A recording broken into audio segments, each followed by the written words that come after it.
juice, rain, and a backpack. Lily, honey, not on the table. Tom's shout was a millisecond too late. A crimson tide of cranberry juice was already spreading across the laminate surface, heading straight for his open briefcase. Oops, Lily chirped, her blue eyes wide and innocent, but a telltale giggle betrayed her. Tom sighed, running a hand through his already disheveled hair.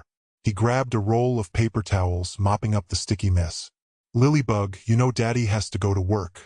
We talked about this. Remember? But the dinosaurs were thirsty, she explained, pointing to a small plastic T-Rex lying amidst the puddles. He scrubbed harder, the sweet scent of juice filling the small kitchen. He was already 15 minutes late. 15 minutes closer to losing his job, 15 minutes further from paying the electricity bill that had been looming like a dark cloud. Dinosaurs drink water, sweetie. Water. He glanced at his watch again. Okay, Lily, I gotta go. Mrs. Henderson will be here in 10 minutes. Be good, okay? And please, no more juice volcanoes. He kissed her forehead, grabbed his briefcase hopefully juice-free, and bolted out the door. The rain was coming down in sheets. Tom cursed under his breath as he fumbled with his keys. He'd left his umbrella at the office yesterday. He threw himself into his beat-up Corolla, the engine sputtering to life after a few tries. The drive was a blur of windshield wipers and frustrated sighs. Each red light felt like a personal affront. He gripped the steering wheel, his knuckles white. He could practically hear Mr. Harrison's voice already, dripping with disapproval. Tardiness will not be tolerated, Walker. As he rounded a bend, a flash of color caught his eye. A girl stood by the side of the road, thumb outstretched. Rain plastered her dark hair to her face, and she was shivering despite the bulky army green jacket she wore. A large, worn backpack sat at her feet. Tom hesitated. He was late, stressed, and picking up hitchhikers was never a good idea. His dad's voice echoed in his head, "Don't trust strangers, Tommy." But something about the girl's dejected posture, the way she seemed to shrink in on herself against the downpour, tugged at him. He glanced at the rearview mirror, picturing Lily's face. What if she was stranded like that someday? He wrestled with his conscience for another few seconds, his foot hovering over the accelerator. He told himself it was a bad idea, a really bad idea. He was already late. He had bills to pay. He pulled over. The girl looked up, surprised, and a flicker of something, relief, crossed her face. He leaned across the passenger seat and pushed open the door. "Get in," he said, trying to sound gruff but failing miserably. "Before you catch your death." Nowhere to be found. The silence in the car was thick enough to spread on toast. Maya stared out the window, the passing landscape blurring into streaks of green and brown. Tom cleared his throat, fiddling with the radio dial, anything to break the tension. So he started, the word sounding louder than he intended, "Going far." Maya didn't turn, but he saw her shoulders lift slightly. "Not too far. Just to see my aunt." "That's good," Tom lamely offered. He risked a glance at her. She was still gazing out the window, her expression unreadable. He noticed, for the first time, the delicate curve of her jaw, the way the sunlight caught the stray strands of hair escaping her braid. He quickly looked back at the road. "She's not doing so well," Maya continued, her voice barely a whisper. "I haven't seen her in ages." Tom wanted to ask more, to offer some comforting words, but something in her tone kept him silent. He sensed a deep well of sadness, something he couldn't possibly understand. Instead, he simply nodded. The rhythmic thump of the tires on the asphalt filled the void. The bus stop appeared sooner than he expected, a small, weathered shelter on the edge of town. Tom pulled over, the gravel crunching under the tires. Maya reached for the door handle. "Thanks," she said, her voice still hushed. "For everything." "Don't mention it," Tom replied, a little too quickly. He felt a pang of guilt as he watched her climb out. He rummaged in his wallet, pulling out the few crumpled bills he had left. Rent was due and he was already behind, but he couldn't shake the feeling that she needed it more. "Here," he said, holding out the money. "For the bus and, well, you know." Maya hesitated, then took the bills, her fingers brushing his. "I'll pay you back," she said, but the words sounded hollow even to his own ears. "Don't worry about it," Tom said, forcing a smile. "Just take care of yourself." She nodded, tucking the money into her pocket. She turned and walked towards the bus stop, her slight frame swallowed by the vastness of the open road. Tom watched her go, a knot of unease tightening in his stomach. He couldn't shake the feeling that something wasn't right, that she was keeping something hidden. He watched until she was a small figure silhouetted against the afternoon sun, then he put the car in gear and pulled back onto the highway, heading back towards the chaos of his own life. The bus stop was empty when the bus arrived. The driver waited, then shrugged and pulled away, leaving only the wind whispering through the empty shelter. Maya was nowhere to be found. The sparkling bracelet. "Look what I found," Lily chirped, holding aloft something that glittered like captured starlight. Tom glanced in the rearview mirror. He was wrestling the minivan through rush hour, the cacophony of horns a percussion to his rising anxiety about being late for Lily's dentist appointment. "Honey, not now. Just put it down," he said, his voice tight. "But Daddy, it's so sparkly," Lily persisted, dangling the bracelet between the seats. Tom risked another glance. It was definitely sparkly, a delicate chain of silver links adorned with what looked like real diamonds. Not the plastic gems Lily usually collected. He pulled over as soon as he could, tires squealing a little louder than he intended. "Let me see that." Lily eagerly handed over the bracelet. Tom turned it over in his calloused fingers. It was heavier than it looked, the clasp intricate and secure. This wasn't some cheap trinket. This was expensive. "Where did you find this?" he asked, his brow furrowed. "Back seat." "Under the blanket," Lily replied, her eyes wide with innocent curiosity. The blanket. The one he'd offered the hitchhiker. Panic tightened its grip on Tom's chest. This had to be hers. He remembered her elegant hands, even roughened as they were, and the way she'd clutched her worn leather bag. This bracelet felt utterly out of place with the woman he'd driven. "Okay, we need to find its owner," he declared, putting the van back in gear. "The dentist could wait." "Think hard, Lily. Did she say anything? Mention anything about jewelry?" Lily screwed up her face in concentration. She said her name was... I can't remember. But she was sad. Like a lost puppy. Tom sighed. A lost puppy with a diamond bracelet. Great. He mentally ran through their brief conversation, searching for any clue, any identifying detail. Nothing. She was a ghost, a wisp of a person who'd appeared and vanished without a trace.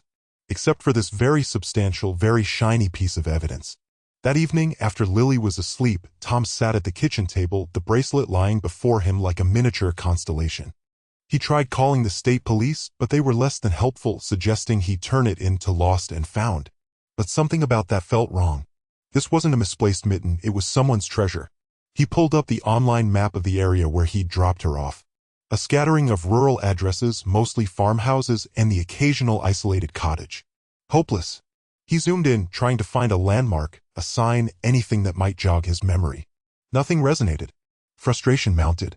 He typed "lost bracelet" into a search engine, followed by diamond and silver, hoping to find a similar design, a jeweler who might recognize it.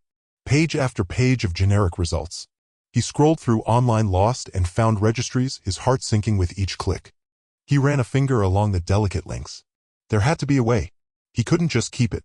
He knew deep down that returning it was the right thing to do, even if it felt like searching for a needle in a haystack. But how? The woman had no ID, no name he could remember, and now no address. The sparkling bracelet mocked him from the table, a glittering reminder of his increasingly complicated good deed.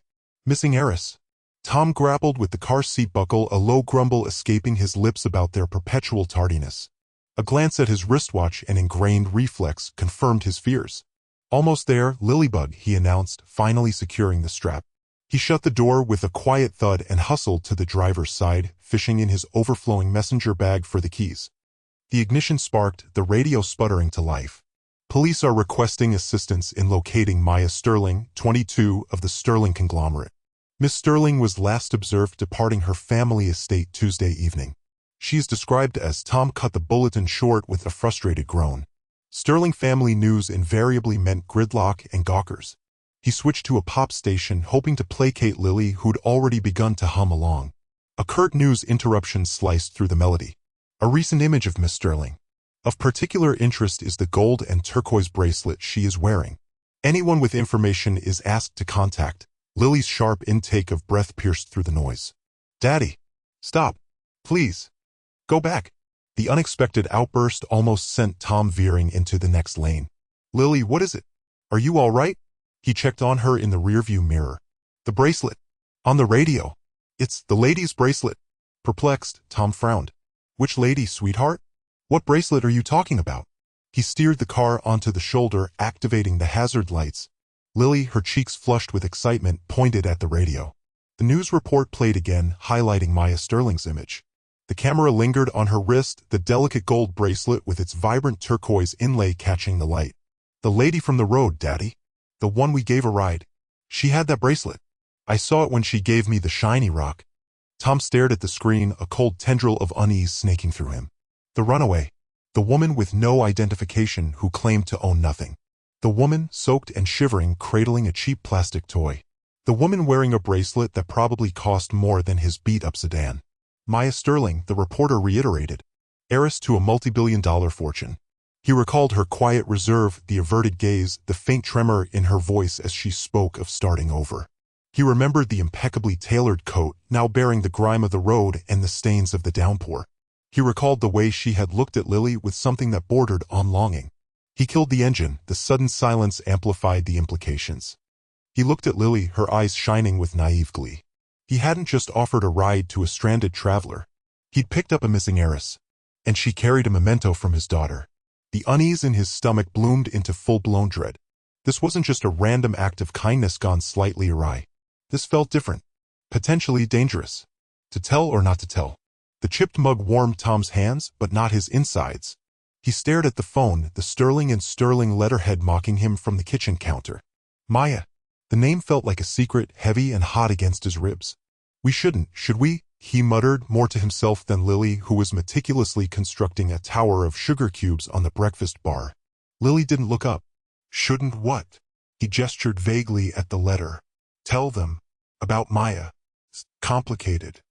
The sugar cube tower wobbled precariously. Lily steadied it with a fingertip. Because she doesn't want them to know? Tom sighed, running a hand through his already disheveled hair. Exactly. She ran away from all that. Money, family, everything. Who am I to just hand her back?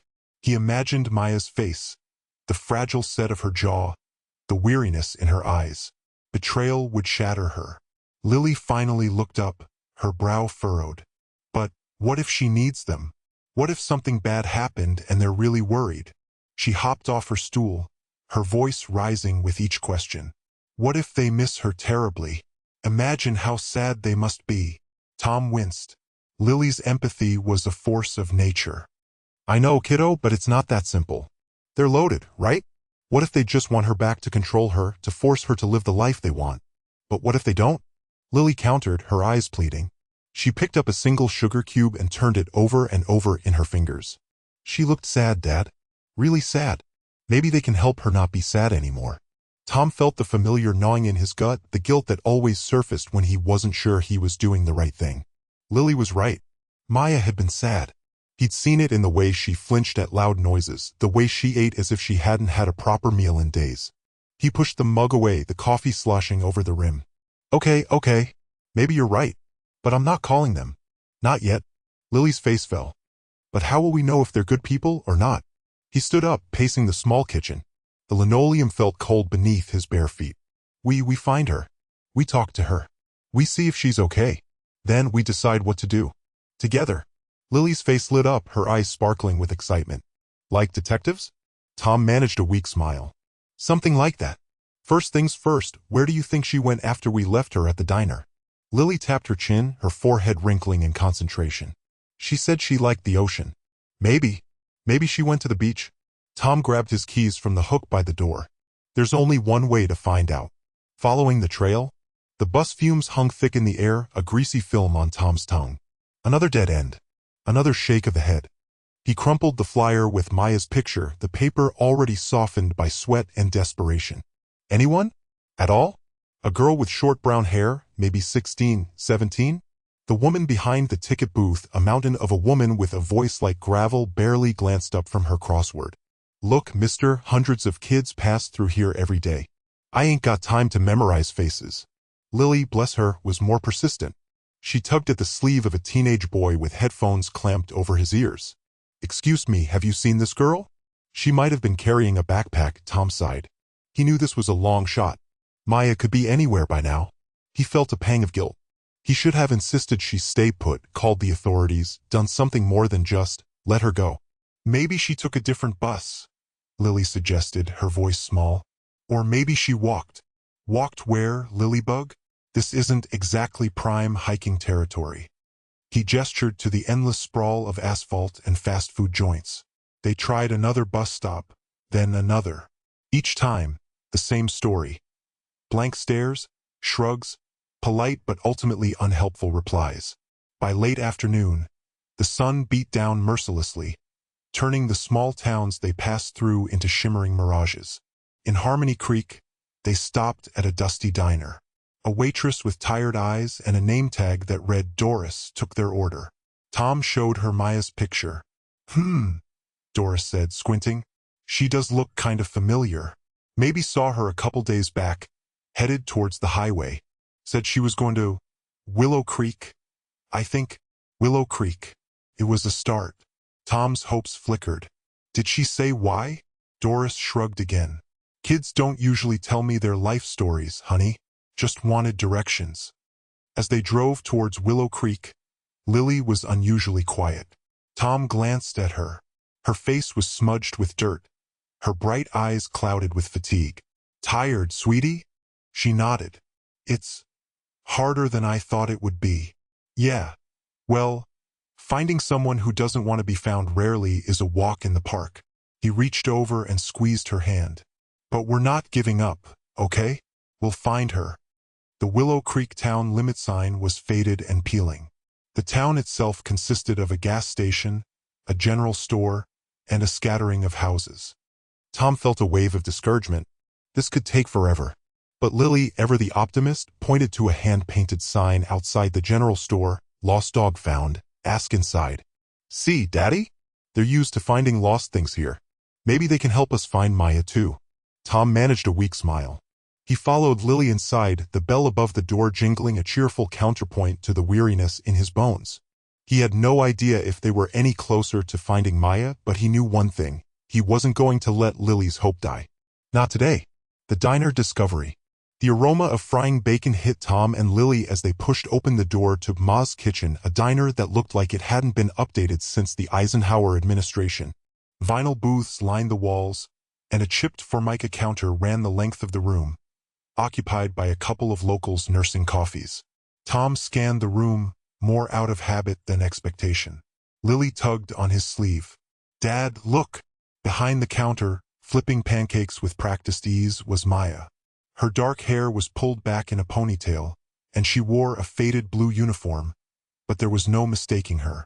Relief washed over Tom, quickly followed by a wave of confusion. What was she doing here?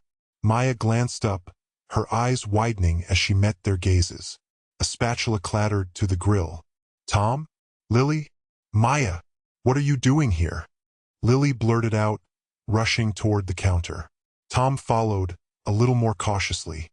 Maya quickly composed herself, a small, hesitant smile playing on her lips. I work here. She gestured vaguely with a dish towel. Please, sit down. I'm almost done with this order. They slid into a booth near the back. Tom watched Maya as she moved around the diner, pouring coffee, wiping down tables, her movements efficient and almost graceful. She seemed different, more relaxed somehow. Once the breakfast rush subsided, Maya came over, sliding into the booth opposite them. It's good to see you both, she said, her voice softer now. And also a little terrifying. We were worried sick. Lily exclaimed. We didn't know where you went after we dropped you off. Tom nodded. We filed a missing persons report. Maya sighed. I figured you might. That's complicated. She hesitated, picking at a loose thread on the vinyl seat. Look, I know this probably sounds crazy, but I needed to get away. From everything. From what? Tom asked gently.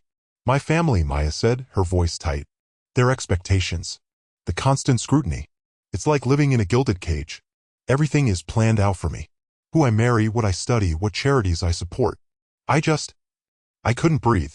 Lily reached across the table and took Maya's hand. That sounds awful. It is, Maya said, a flicker of sadness in her eyes. I know it sounds ungrateful, but I just want it to be normal. To make my own choices, even if they're bad ones. She gestured around the diner. Here, I'm just Maya. The girl who makes the best blueberry pancakes this side of the Mississippi. Tom studied her face, searching for any sign of deception. He saw only sincerity and something else. A quiet determination. He realized he was starting to understand. Being a billionaire's daughter probably wasn't all it was cracked up to be. So what happens now? Lily asked, her brow furrowed. Are you going to stay here? Maya shrugged. I don't know. Maybe. For now, it's enough. She looked from Lily to Tom, a hopeful expression in her eyes. But please don't tell anyone you found me. I just need a little more time. Family reunion. The bell above the diner door jingled, a discordant chime that sliced through the morning's easy chatter. Tom, wrestling with a stack of pancakes threatening to topple, glanced up, his heart sinking. A woman stood framed in the doorway, radiating an expensive unease that clashed violently with the diner's worn charm.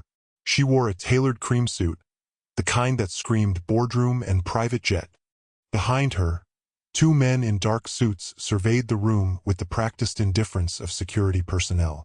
Lily, mid-sentence about building a fort out of sugar packets, stilled, her eyes wide.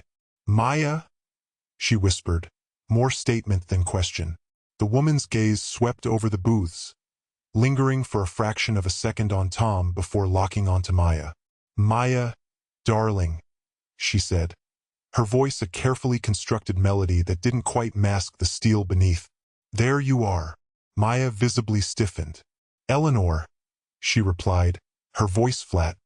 Eleanor Sterling moved with a practiced grace, her heels clicking a sharp counterpoint to the sizzle of the grill. She stopped at Maya's booth, her expression softening, though her eyes remained sharp. We've been so worried, sweetheart. You just vanished. She reached out, her manicured hand hovering over Maya's. Maya didn't flinch, but she didn't meet Eleanor's gaze either. I needed some time. Time? Maya, this isn't some teenage rebellion. You had responsibilities. Eleanor's voice rose slightly, the carefully constructed melody cracking. The foundation, the company, we were frantic. Tom, feeling distinctly out of his depth, carefully placed the pancakes on the counter. He caught Lily's eye, and she gave him a small, worried frown. He cleared his throat. Maybe we should all sit down, he suggested, gesturing to the empty side of the booth. Eleanor shot him a look that could freeze lava, but she complied, sliding into the booth with a rustle of silk. The two men in suits remained standing, flanking the entrance like silent sentinels. Maya, Eleanor began again, her voice softer now, laced with a fragile vulnerability that seemed at odds with her earlier demeanor. Please, come home. Everyone misses you. Your father. She trailed off, her eyes glistening. Maya finally met her gaze, her expression unreadable. I can't, Eleanor. Not yet. But why? What is all this? Eleanor gestured around the diner, her nose wrinkling almost imperceptibly. This isn't you, Maya. You belong with us, with your family. Tom, sensing Maya's struggle, decided to intervene. Maybe, he said gently, Maya needs something different right now. Something she can't get at home. Eleanor turned on him, her eyes blazing. And what would you know about what my daughter needs? He held her gaze, his voice steady. Maybe just that everyone deserves to find their own way even if it's not the way others expect. He looked at Maya. What do you need, Maya? What's missing? Maya took a deep breath. I need to be me. Not a Sterling. Not an heiress. Just me. She looked at Eleanor, her voice pleading. I need to figure out who that is without all the expectations and the pressure. A flicker of understanding crossed Eleanor's face, quickly followed by a wave of fear. But the company, your future. My future is mine to decide, Maya said, her voice firm. And right now it doesn't involve board meetings or galas. A promise and a friendship. Eleanor's spirit seemed to deflate, the fight leaching from her posture. Just, please, Maya. Just a visit home. A week is all I'm asking. Maya gazed out the window, the morning sun highlighting the airborne dust swirling in silent eddies. The diner was nearly deserted, the breakfast hubbub faded. A week, she echoed, the words barely a breath. It felt like an eternity in the making. Yes. A week. We can talk things over, maybe even bridge the divide. Eleanor's hand stretched hesitantly across the tabletop, hovering like a hummingbird. Just give me a chance to try to understand. Finally, Maya's eyes met her mother's. She registered not only concern, but a fragile hopefulness, a real longing for connection. Okay, she conceded quietly. A week. But I need a proper goodbye with Tom and Lily first. Eleanor nodded, relief visibly softening the lines of her face. Of course. Anything you need. Maya faced Tom and Lily, a thankful smile illuminating her features. Thank you, she murmured, her voice thick with emotion. For your kindness, your belief in me, for everything. Lily jiggled in her chair. Are you really going? She asked, her voice laced with impending disappointment. I have to, Maya answered, gently tousling Lily's hair. But I promise I'll be back. We'll do something special. Maybe a trip to the zoo. Tom, who had been observing the delicate dance between mother and daughter, cleared his throat. Anytime, Maya. The door's always open. A pang of wistfulness struck him, a subtle ache at her impending departure. I'll call, Maya promised. Let you know when I'm coming back for a visit. A playful spark flickered in her eyes. Maybe I'll even bring backup. Eleanor makes killer cookies. Eleanor chuckled, a sound of genuine warmth that startled even her. Watching Maya with Tom and Lily, seeing the easy affection that flowed between them, she glimpsed a side of her daughter previously hidden. Perhaps, just perhaps, they could begin to rebuild. Later, as Eleanor's car shrunk to a distant speck, Maya remained on the curb, waving until it vanished altogether. Turning back to Tom and Lily, her smile held a bittersweet edge. Well, she announced, I suppose this is farewell. For now. Lily wrapped her small arms tightly around Maya's legs. Promise you won't forget us. Never, Maya vowed, returning the embrace. You guys are the best. She looked at Tom, offering her hand. Thank you, Tom, for everything you've done. Tom clasped her hand firmly, a sincere smile gracing his features. Take care, Maya. And don't be a stranger. A sense of certainty bloomed within him. This wasn't the final chapter. It was merely the start of something new. He hoped to see her again, a sentiment he knew with absolute conviction was mirrored in Lily's heart.